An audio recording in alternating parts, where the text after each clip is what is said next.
जी महबूब वधीक छा तफ़सील आहिनि? जी ठटे जे साहिली इलाइक़े साहिली शहर ॻाढ़ो जे अलानो लाशारी जो रहवासी 41 वरनि जो ट्रैक्टर ड्राइवर जलाल लाशारी जेको गुज़िरियल 2 ॾींहंनि खां वासर मुताबिक़ हू गुम हो ऐं हुनजी ॻोल्हा कई पई वई।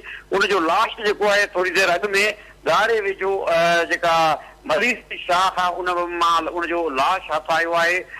जेके ॻोठाणा लाश ॾिसी इतला कयो पुलिस खे, जेके मरीज़ जी शाख मां सूमरा मोरी वटां जलाल लाशारी जो लाश हथ कयो वियो आहे, जंहिं बाबति जेके ॿुधायो वञे थो उनजे वारसनि जो चवणु आहे त 2 ॾींहंनि खां वठी जलाल लाशारी जेको 41 वरनि जो आहे उहो ट्रैक्टर ड्राइवर हो, पुरसरार नमूने गुम थी वियो। ॻोल्हा जारी हुई त इतला ते ॻोठाणनि उते पहुची जेको आहे लाश ॾिठो, जंहिंखां पोइ पुलिस खे इतला कयो वियो आहे।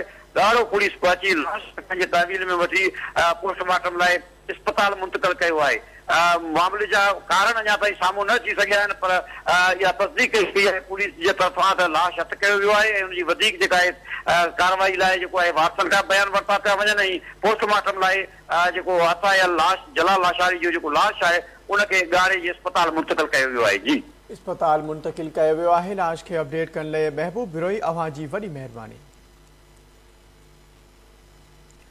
महबूब बिरोई असांखे अपडेट करियो हो। मलेर शाख मां 21 वरे जे जलाल लाशारी जो लाश हथ कयो वियो आहे। नौजवान जे वारसनि जो चवणु आहे त 2 ॾींहंनि खां गुम हो। अॼु शाख मां लाश हथ कयो वियो आहे।